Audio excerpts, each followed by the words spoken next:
This is Johnny Bluestar. Welcome to Threshold, a global media event. Is the universe just a random dance of atoms, or is it a manifestation of a supremely intelligent architect? Can its purpose, or our purpose here on Earth, be adequately assessed? Can we commune with it, know its intentions, cooperate with its direction? Here, we define threshold as a gateway state of awareness, allowing mankind to cross into a place of real cognition. Threshold allows us to approach questions of higher reality through the door of experience, rather than mere belief.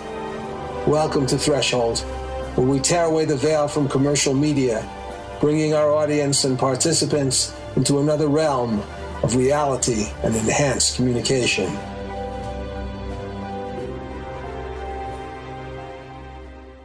In our last hour, we were discussing many aspects of my fantasy presidential campaign. So far, it has been great fun, imagining that anything could really happen beneficially in this country in regards to my own subjective contribution. But meanwhile, Rod Tyler, who has listened carefully and is always on the alert, has asked to interview me about more generic elements of my campaign.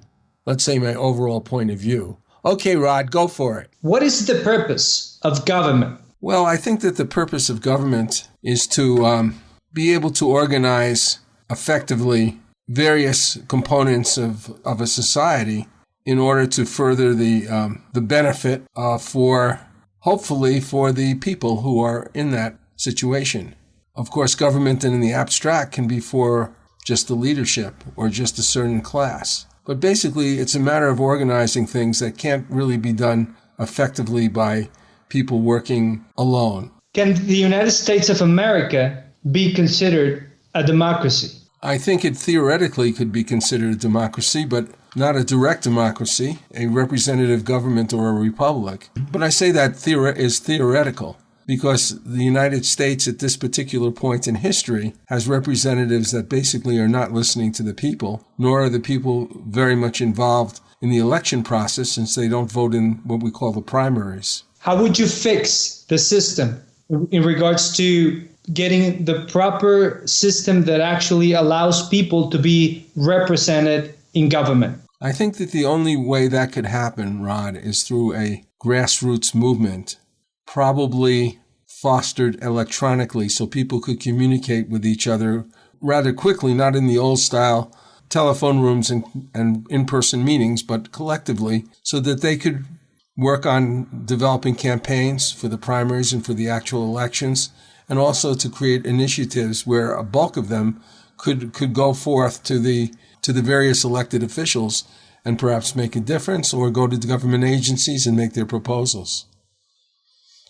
The only way to change things is to educate people and give them a voice and get them to be interactive and realize they actually have the power that was meant for them with the development of this political culture we have in the United States through the Founding Fathers.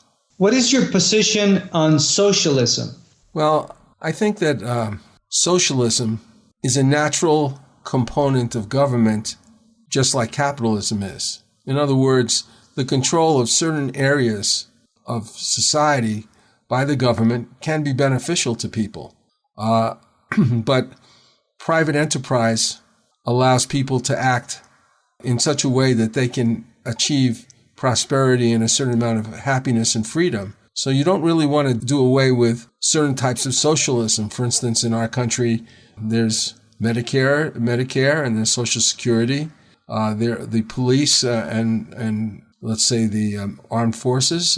These are areas completely under the control of government. You have certain benefits from the for veterans. You've got certain things like infrastructure, like roads and various type of buildings that are handled by government. Government employs people. Government can actually be helpful in things like education or healthcare. It really depends. So socialism to me is not a form of government, but a component of most governments. But sometimes when it becomes too socialist or too capitalist, you have a disharmony of this type of function, and you have you move towards some kind of a dictatorship, either the dictatorship of oligarchs or dictatorship of a military type of elite or a special class of people. So where do you draw the line between socialism or collectivism and private enterprise? Well, I personally I look at the idea of inalienable rights, and I think government must protect those rights. And so certain kinds of institutions really need to be governmental institutions so they are not corrupted by the factor of greed that sometimes enters into capitalist scenarios. You want to protect certain areas of political life. One of those, in my opinion, is health. I believe that health is an inalienable right and the government should protect people. But again, this is only possible in a non-distorted political and economic structure. And so obviously, not obviously, but I do think that things like Medicare and Social Security are beneficial to people. But I also think that certain things in terms of the development of people's character, I mean, I can see certain kinds of public programs that might be helpful to people, like the Peace Corps, like the Job Corps used to be in the old days. So I think the idea is you want to have the most liberty that you can without corruption and protecting the people so they can pursue the inalienable rights of life, liberty, and the pursuit of happiness. But how do you achieve that? How do you get rid of corruption in government? Well, I think this is very difficult because what you first need is a citizenry that's informed, but also enlightened. In other words, not just enlightened spiritually, but enlightened ethically. You have to have enough people in the political mainstream who have enough power to enforce ethical and correct political principles where the goal is the common good. I don't think the common good is served by a pure socialist state or by a pure capitalist state.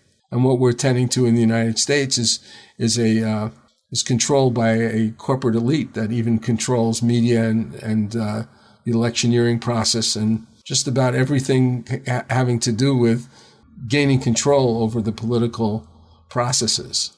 How do you get those wealthy, influential groups out of politics? You can't get them out of politics.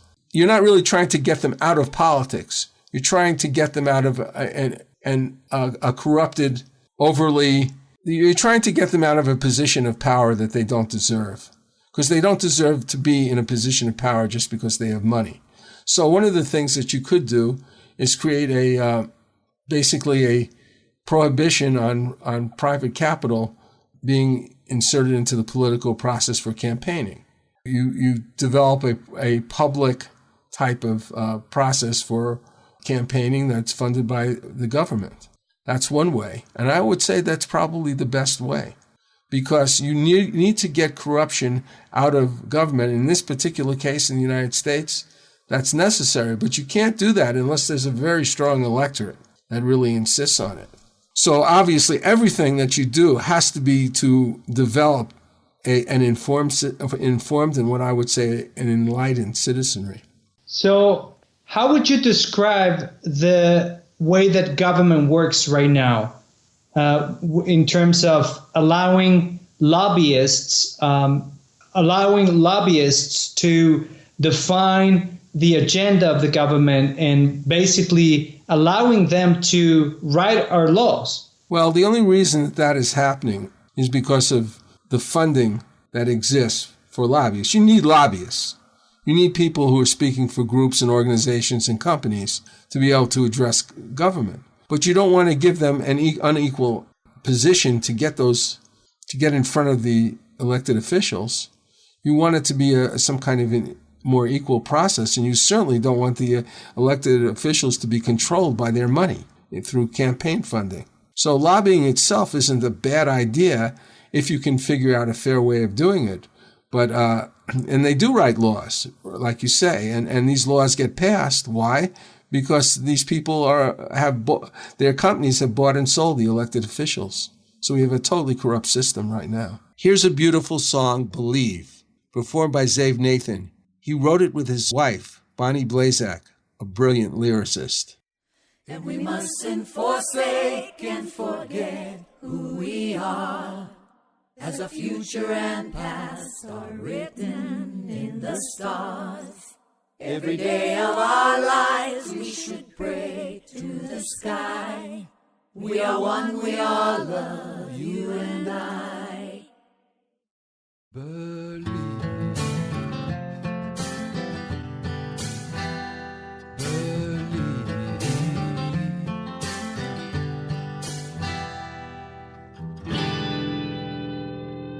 We each are the stewards of our planet Earth, for all that it is and for all that it's worth. Our mission is clear and it is human's fate to take back the keys to the gate. We're living again through the great fall of Rome, and we really don't know if we'll ever get home. It's a long road ahead, but I know where to start. Stay strong and keep love in our hearts. And we mustn't forsake or forget who we are, as our future and past are written in the stars. Every day of our life we should pray to the sky. We are one, we are love, you and I.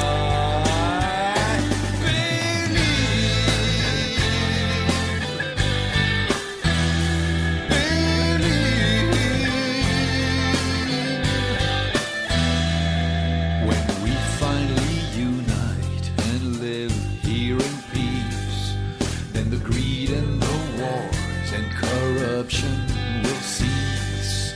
But we will see much loss, and for that we will grieve. In the end it is love we'll receive. And we mustn't forsake or forget who we are, as our future and past are written in the stars. Every day of our life we should pray to the sky.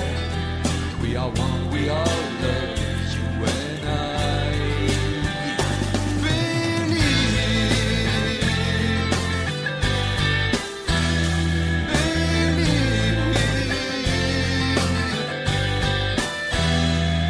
When we create the magic in the air, you look and feel the crowd around you. And when the wavelength grows stronger between us, don't be afraid to let it go.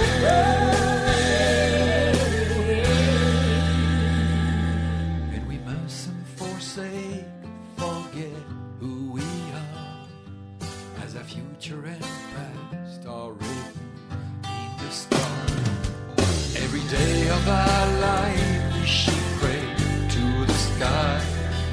We are one, we are love, you and I. And we mustn't forsake and forget who we are, as our future and past are written in the stars. Every day of our life we should pray to the sky. We are one, we are love, you and I.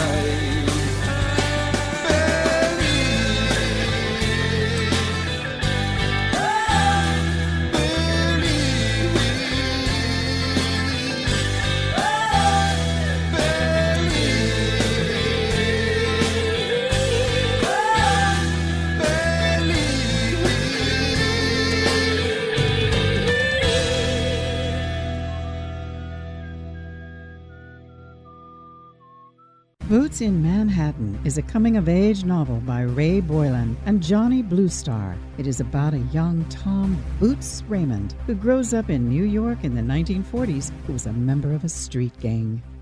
My friends and I were about to start our own game of stickball when Rabbit Lacey, the head of the Rattlers, came up to us and tried to move in on our game. We were called dwarves, the youngest members of the stupid gang. Hey, Kevin, I need you to get some gloves and some stuff I left at my place. No, this is our game. Hey, are you my good little dwarf or what? You've been calling me a dwarf since I was 6. We're not your personal slaves, pal. Hey, what is this? A dwarf rebellion? All right, big guy, we ditched the dwarf thing. We make you guys regular rattlers. No, it's too late. He looked at Jay and me. We looked away. Rabbit was now angry, and he pushed Kevin hard with the palms of his hand. Kevin tried to ram him in the stomach, but he stepped aside, throwing Kevin into the curb where he fell to the ground, bleeding profusely at the knee. Still, he managed to get up. My street. Kevin shouted at Rabbit, pointing at him with an angry index finger. Find out more by Googling Boots in Manhattan, a 1940s coming-of-age novel, part 1 of the novel series The Foot Soldier by Ray Boylan and Johnny Bluestar. Google with the words Boots in Manhattan, Ray Johnny Kindle. That's Boots in Manhattan, Ray Johnny Kindle. Nowadays, if you are a serious business person, just getting assistance from someone with a license and a bit of experience may not be sufficient. In fact, your realtor actually needs to be knowledgeable enough to be one of your top advisors. Whether you are facilitating a giant merger or selling your company, there's a lot at stake besides your finances. There is the future value of your current investment, financial freedom, integrity, and overall reputation. If you need this kind of assistance, Sandra LaFlamme is a real estate expert with the experience, reputation, and knowledge qualified to assist you in all your key transactions. Sandra LaFlamme, real estate services with integrity and conscience. Contact her today at 888-366-8070. That's Sandra LaFlamme at 888-366-8070. Okay, Rod, we've dealt with some general points about my campaign view of government. Any specifics? What's your opinion on the Patriot Act? Well, I haven't read the Patriot Act, which I believe is over 1,000 pages. But from what I gather, it is basically a way of taking practically all of our rights in regards to protecting ourselves from government overlording the individual, taking away a lot of the rights in the Bill of Rights about the right to a speedy trial, the right to an attorney, the right of habeas corpus, the right to not be investigated or searched without a warrant. So what you have is a very strongly created police type of legal situation that deprives people of everything that we've been promised by the Constitution. How would you solve the problem of the national debt? That's a real big problem, because not only is our country involved in gigantic amount of printing money, but it's also involved with borrowing money, but other governments are as well. What they call quantitative easing is like an epidemic. Japan's doing it, England's doing it, other countries in Europe are doing it, China's doing it. Let's all dive in and make and create money. When you do that, you're running up you're creating the grounds for inflation. Now, inflation hasn't really super hit now because you can control some of that, and the mechanics of that are complex. But that has to stop. I would say that this debt, as difficult as it is, would have to be negotiated to a large extent without money. I would be in favor. The United States has been held back from succeeding commercially and for the sake of its people in terms of wages and jobs. But that doesn't mean we don't have the technology and the innovative genius to help other countries if we could be free within ourselves. So I would say that the one way that the debt could be negotiated is by providing some kind of a program of very advanced technology and administrative assistance to different countries to help them grow their economies in the proper way through technology and through business assistance. So I would be for some kind of a executive business corps that would more or less try to create the conditions for real economic growth in these countries so that we could use that as a form of barter to reduce the debt. Now, that's one part of it. In view of the staggering amounts of piling debt, of the United States, the national debt, what would you do with the diverse programs of foreign aid that the United States has in place right now? Well, I believe, having read a book recently about one of the people running for president right now, I won't go into the details of it. There is so much corruption. There is so much corruption in foreign aid and the reasons for giving foreign aid. I would have to review everything. But we want to cut out waste in government. We don't want to give foreign aid to a country where the foreign aid gets filtered to a small number of people. So you have a lot of corruption in foreign aid. I believe in foreign aid in this way. I do believe in tariffs. I do believe in protecting our industry. On the other hand, if you're going to protect your industry, I think you also have an obligation to help countries that are slower in economic development, that need help. Again, we're talking about that executive business Peace Corps, so to speak, as an example of the kind of aid that they could use. Is in addition to cash, in addition to money to help them. So it all has to be completely redone. You have to eliminate corruption from the body politic to do it, and then you have to be extremely careful and do careful vetting of any money that actually goes to another country. I think that a lot of the foreign aid that we give is for the wrong reasons. It's for political, military, industrial reasons, and it's not for the reasons for actually helping the American people or helping other countries. The Monroe Doctrine promised that the United States would never undertake to meddle in the domestic affairs of other countries. Well, I guess that one didn't work. So if you were president, would you follow a policy of interventionism, or would you respect the sovereignty of foreign nations?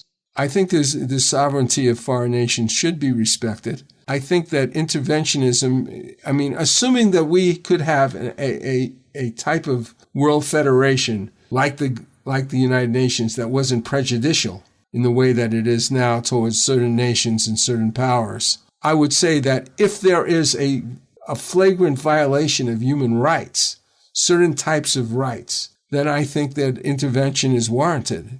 If you have some people in, like the Congo has had certain problems where you're having masses of people being killed, that is the grounds for a military intervention. And I think that this has to be examined very carefully. What are the grounds for a military intervention? But I think one of them is massive violation of human rights. I don't think that you should have the right to go into a country and change its form of government because it's not, say, a republic like the United States. But I do think that there should be a world federalist law that if a person doesn't agree with the form of government that they're under, like a monarchy or some kind of a military junta, that they have the right to leave. Here's a song from Patricia Welch's new 3-CD set featuring her beautiful renditions of top hits from the 1950s to the 1990s. Here's a wonderful homage to those who stand behind those whose quests put them before the public and support them unnoticed on their gallant journey. We need a whole lot more support for any new emerging leaders for this body politic who actually care about our country. If they dare to move forward, they will need a lot of wind beneath their wings. It must have been cold there in my shadow to never have sunlight on your face. You were content to let me shine, that's your way. You always walked a step behind. So I was the one with all the glory, while you were the one with all the strength. A beautiful face without a name for so long. A beautiful smile to hide the pain. Did you ever know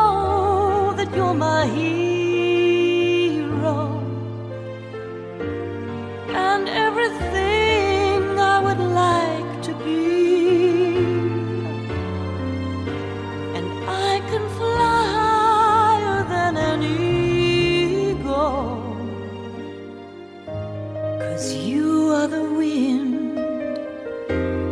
Yes, you are the wind beneath my wings.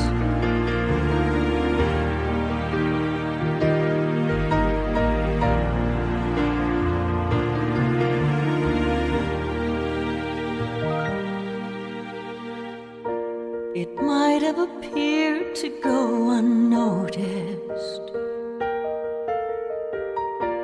but I've got it all here in my heart.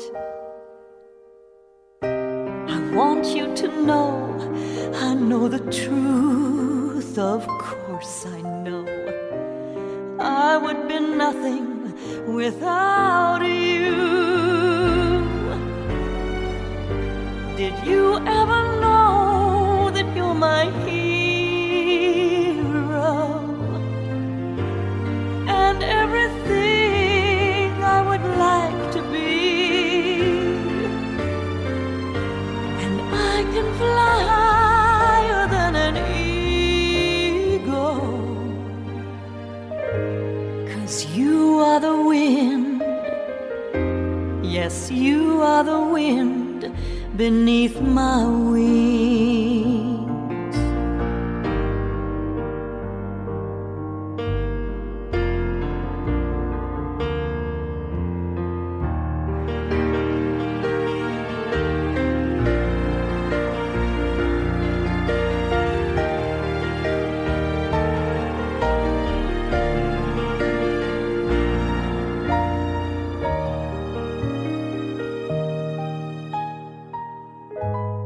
Did you ever know that you're my hero? You're everything, everything I would like to be. And I can fly higher than an eagle, 'cause you are the wind. Yes, you are the wind beneath my wings.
I thank God for you,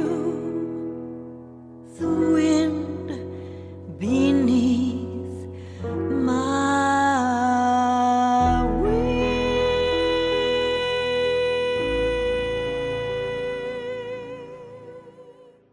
This is Johnny Bluestar. I've worked as a lyricist with Patricia Welch for over 5 years, along with Russian composer Edgar Ahrens, a friend and colleague. Her ability as a singer is simply amazing. She brings a unique and dramatic flair to every song she sings. Over the next few months, we shall be releasing a number of these songs, part of an album called Hadley's Castle. Meanwhile, Patricia has been busy creating a super enjoyable collection of classic standards in an exciting 46-song, 3-CD collection. Music for great entertaining introduces Cocktails, Dinner, and Dessert with Patricia Welch. 3 hours of continuous music. 46 of the all-time classic standards, spanning decades of hit songs.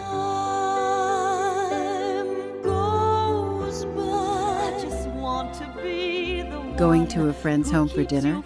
Cocktails, dinner, and dessert with Patricia also makes the perfect hostess gift. This 3-CD compilation is the perfect background music that sets just the right mood for any dinner party. I'm crazy for feeling so lonely. There was a boy, a very strange, enchanted boy.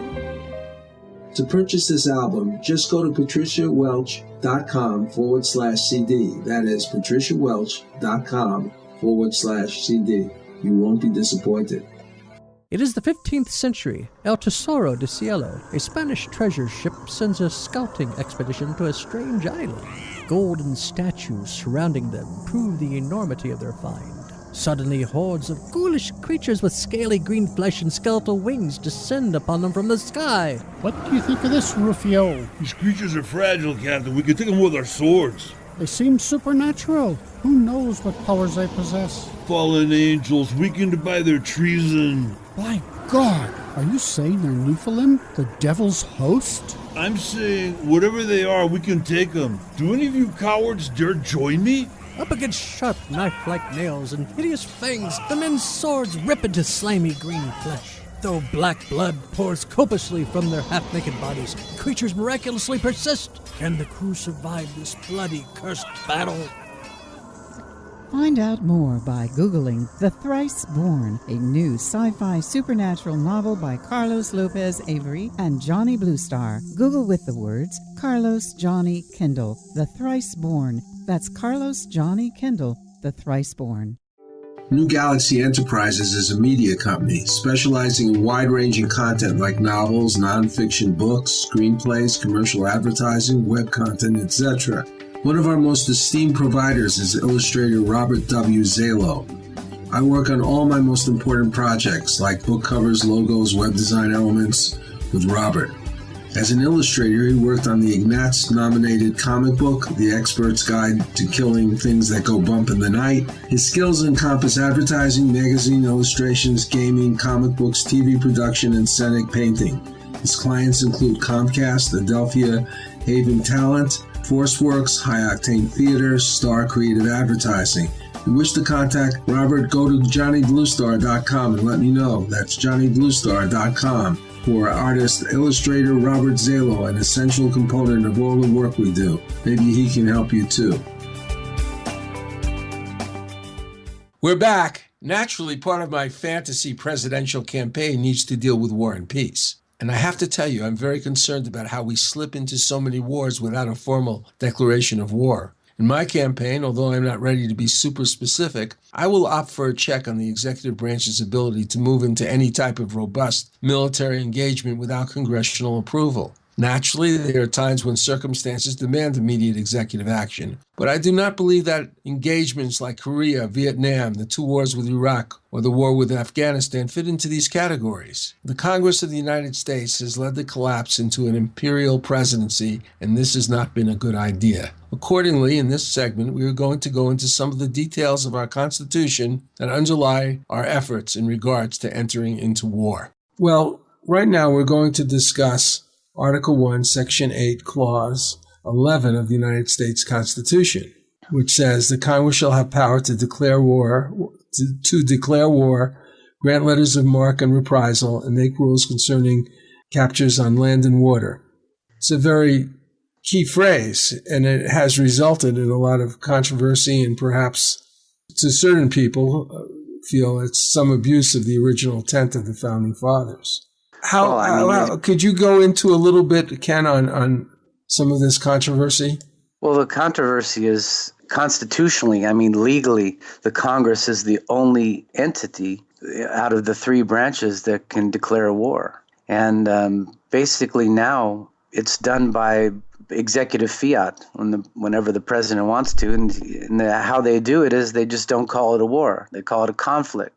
So, how it works now, how it's supposed to work is there's supposed to be debate and there's supposed to be discussion. And the Congress is supposed to, just like they do anything else, come to a decision whether or not we're going to have a war.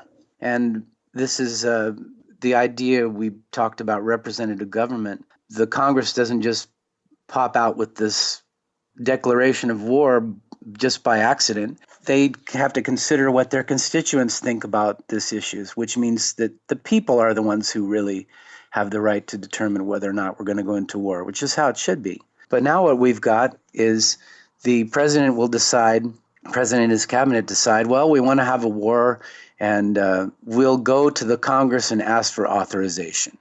And sometimes they've even got, being the commander in chief, he's even got the ship steaming over to where he wants to have the war with the nuclear warheads mounted on the missiles. And, we're all ready to go. It's not an idea of how it's supposed to be. Well, I would like to quote from an article by Michael Bolden. He is the founder of the 10th Amendment Center, but right now we're talking about this particular area of the Declaration. And he says war was something that was a big part of the founders' distrust of power. James Madison warned us that the power of declaring war must be kept away from the executive branch when he wrote to Thomas Jefferson, and this is from Madison, the Constitution supposes what the history of all government demonstrates, that the executive is the branch of power most interested in war and most prone to it, and has accordingly with studied care vested the question of war in the legislature. Now, in the same article, Bolden quotes Vice President Joe Biden in 2007, not too long ago. The founding fathers were, as in most things, profoundly right. That's why I want to be very clear. If the president takes us to war without congressional approval, I will call for his impeachment. The Constitution is clear, and so am I. And I think it was very, very, very clear himself. He also, Vice President Biden also quotes Senator Obama in the same year, 2007. The president does not have power under the Constitution to unilaterally authorize a military attack in a situation that does not invoke stopping an actual or imminent threat to the nation. That was Senator Barack Obama. Interesting, right? Yes. I want to kind of challenge you to guess who wrote the following. This is an argument. The Constitution distinguishes between declaring war and engaging in, quote, war, levying war. Moreover, there is no express requirement of legislative consent in other sections of the Constitution or in earlier documents before the president may commence hostilities. Accordingly, much of the debate over the power to initiate hostilities focuses on understanding the meaning of the words declare war. Supporters of presidential authority contend that the founders were well aware of the long British practice of undeclared wars. They assert that the Constitution likewise does not require formal war declarations for the president to authorize hostilities as a matter of domestic constitutional power. Who wrote that? I'm supposed to guess? Yes. It's actually too intelligently formulated to have come from the lips of George W. Bush. So it isn't, but it is an ally of George W. Bush. Then it has to be either Rumsfeld or Cheney. No, I think you must admit that it is a kind of very subtle legalese type of argument. Well, yeah, and since the Korean War, we've been taken to all of our wars without a declaration of war from Congress. Well, the writer of this is let me give you another guess. Okay. I believe he's a professor of law at the University of Berkeley. Oh, that's not a very good It's not close enough? Okay. No. Let's try John Yoo. Oh, sure. I mean, yeah. Where he argues for the case of what has been called the imperial presidency. Yeah, and like I said before in one of our discussions, I think it was when we were talking about my book, A Patriots Act, one of the former advisors in the Department of Justice who was called upon to write these torture amendments was John Bybee, who's now been appointed to the Ninth Circuit Court to sit there. So, yeah, the Bush administration had people who were ready to, very intelligent people, very smart lawyers who were ready to look wherever they needed to look to justify legally whatever they wanted to do. So we have a situation where we have had, since World War II, all these wars, all these people killed, some of them, like the Vietnam War, extraordinarily controversial. Well, yeah, I think they've all been controversial. I mean, both Iraq wars were controversial. But one thing about the Iraq wars is that they were fast. Oh, they said they were fast, but they're still going on. Oh, well, yes, but I'm saying the initial attack was fast. It was like, boom, boom, it's over with. We won! Yay! Yeah. And then again, they Mission didn't accomplished. exactly. Mission accomplished. Yeah. And lots of pictures, lots of publicity, and it goes on and on. Except the pictures that we saw here in Europe. Like I said before, the bloody pictures, they don't show those in the States. Yeah.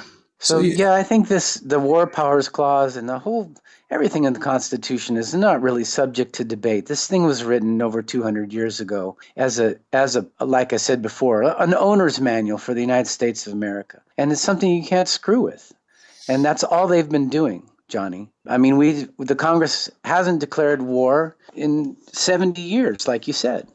It's true. Yeah, it's a lot of time. It's not only something that the executive has taken advantage of, it's also a responsibility the Congress has shirked. This is their responsibility because we have this idea of checks and balances that each branch of government, executive, legislative, and judiciary, is supposed to be separate. And they're supposed to act as a check and balance against each other. So we don't have one becoming more powerful than the other. Congress has a responsibility to keep this power to itself and not dictate it or lend it over to the executive. Well, that's a no-no. The thing is, there's an economic power that doesn't recognize the difference between the campaigns for an executive position or a congressional position, isn't there? Oh, absolutely. You're getting to the root of the problem there, Johnny. So what we have here is, the way I see it, it's almost as though the Congress basically ignores what it has to do and can listen to the presidency because they're both harmonizing their footsteps to the same drummer, so to speak. Well, they are, and a good example is the Patriot Act. I don't think maybe Rand Paul read it, probably, but I don't think hardly any members of Congress read the Patriot Act before they enacted it. It went in a few days after September 11th. And I mean, these things are long and it takes a while to analyze, especially for lawyers, because other lawyers write them, right? Yeah, sure. But this thing, the Patriot Act, was written up long before September 11th. And it just gave them an excuse to throw it out there to basically cut off our rights. To dilute the Bill of Rights, especially the Fourth Amendment, Fourth, the Sixth, the Seventh, the Eighth, and it went in too fast. Like you're saying, we go to war too fast, right? Well, we do everything too fast because everyone's not doing. We bail out huge companies with billions of dollars too fast. How about huge banks? Banks. We loan them interest-free money too fast. Yeah, I mean, we may be loaning these things too fast or approving these bills too fast, but my sensibility is that the planning is not very fast. These things are planned a long time ahead. Some of these wars, like the war with Iraq, is planned considerably ahead of time. Absolutely, I told you before in one of our discussions is that the Iraq war plan had been on Wolfowitz's desk for a long, long time. Even when Wolfowitz was serving under George the Father, and George the Father didn't want him or any of those guys anywhere near his office. He called them the crazies, and he told his staff to keep them away. But Wolfowitz basically said, "Oh, wow, now we have an opportunity," and he blew the dust off the Iraq war plan and ran it into the president, who has no clue what's going on, and basically did whatever anyone else around him told him to, because he thought these are the smart people. I got to do what they say. Really amazing. Well, we'll be right back in a few minutes. Thanks. The following is from West Side Warrior, the memoir of Ray Boylan, a Korean War veteran and crime fighter. He was there fighting in the world's coldest battlefield when the Chinese communists invaded. Desperate squad members ran past our foxhole yelling, "Get the hell out of here, there's too many of them!" Again we saw the Chinese soldiers charging in with opium-induced mindlessness, oblivious of our bullets. Again we heard the bugles and whistles. Climbing out of our foxhole, Bob dropped 2 hand grenades behind us, and I threw one over my shoulder. Bullets whizzing by our heads, Bob and I became bolts of lightning flashing across the mountainside. Like a hideous film, desperate scenes like this played out on the Tokong Pass for 3 days. Sometimes I played in the scene. Sometimes I could only watch and wonder if it were real, or if I'd be suddenly jolted out of my trance by an RKO usher saying, "Hey, did you kids sneak in here?" To acquire this book, Google westsidewarrior.boylan.kindle. Boylan is spelled Boylan. That's West Side Warrior, Boylan, Kindle.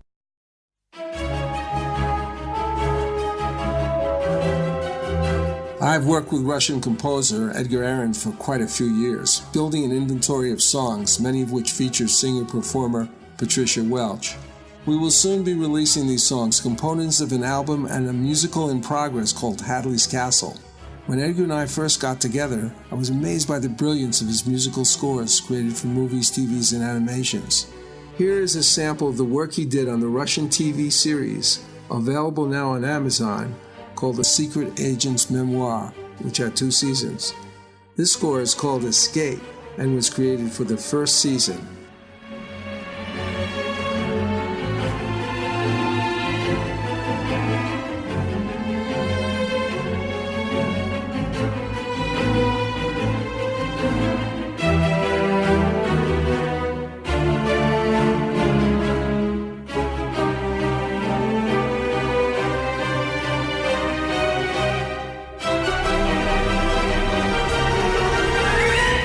I am very pleased to say that Bridge of Light Productions, a division of New Galaxy Enterprises, is proud to be the contact point for television and film companies seeking information about this amazing composer's work. If you're in the entertainment business and wish to know more, contact me at johnnybluestar@gmail.com. That's johnnybluestar@gmail.com.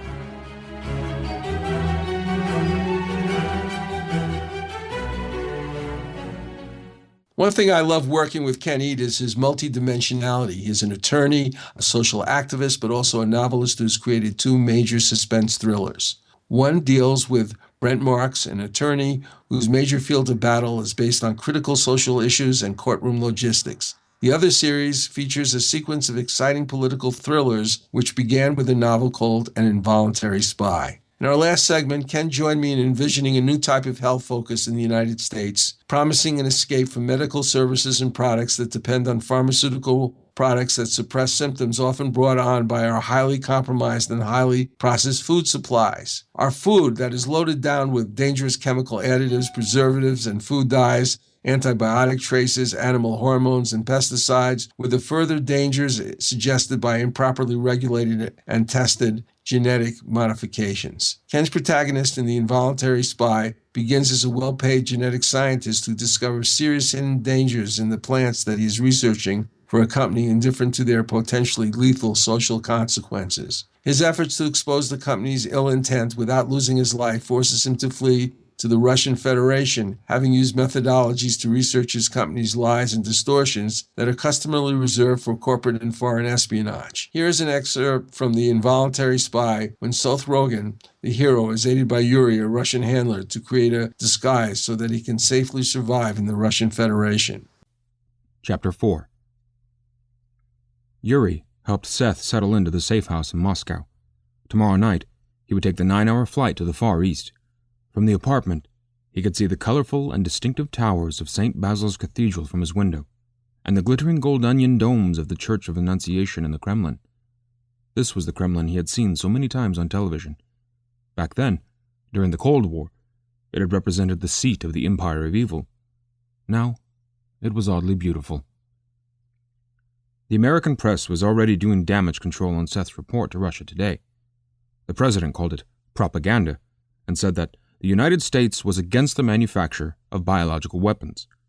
Spokesman from the company said that Seth's report to RT should be disregarded as the words of a traitor and a thief. Because of his fleeing the country, Seth's story was discredited in every mainstream media report. "Okay, your name now is George Amers," said Yuri, smiling, holding out documents. "Here is new passport." "I'm Canadian?" "Yes." "Does that mean I have to say A all the time?" "Seth, Russians don't care what you say. But don't talk to people. Don't talk to people. And don't go anywhere. Just to work and back home. Sounds boring. Isn't that what you guys do in America anyway?" "Well, yeah." "Okay. Don't make friends. If you want a girl, we get you girl." "That sucks. Look, it's only for 6 months. Then you can do what you want. If you see anything suspicious, call me." 6 months, eh?"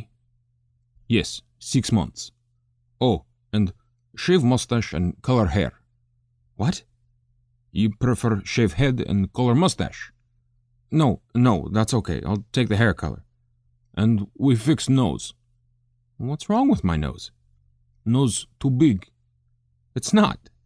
"We fix anyway." "Okay, let me see if I've got it. Don't go anywhere. Don't make friends. Sleep with prostitutes that you send to me and wear a disguise." "Yes, you are smart. Don't forget to use lenses I gave you for eyes. And, what? Lose some weight." Seth worked on his disguise with the materials Yuri had left in the safe house.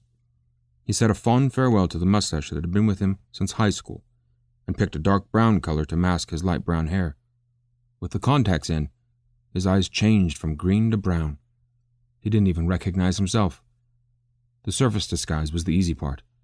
Being George Amers would be the true disguise to master.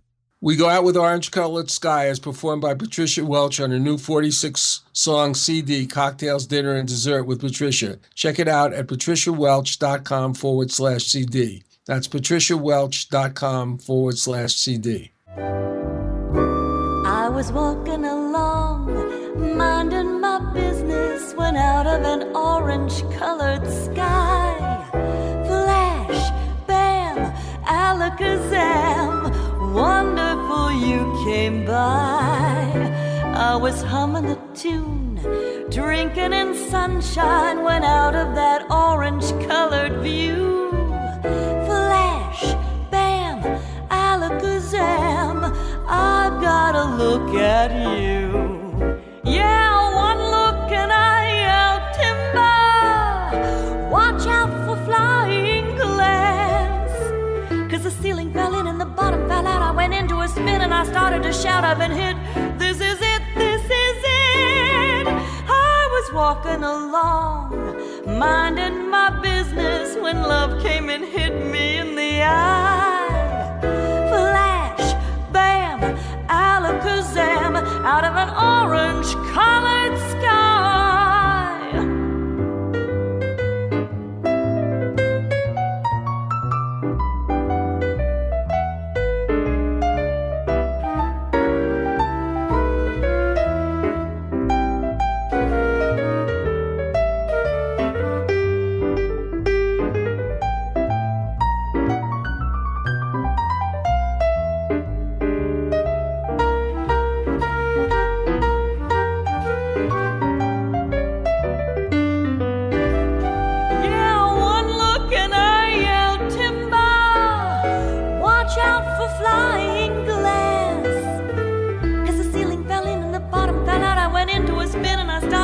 I've been hit.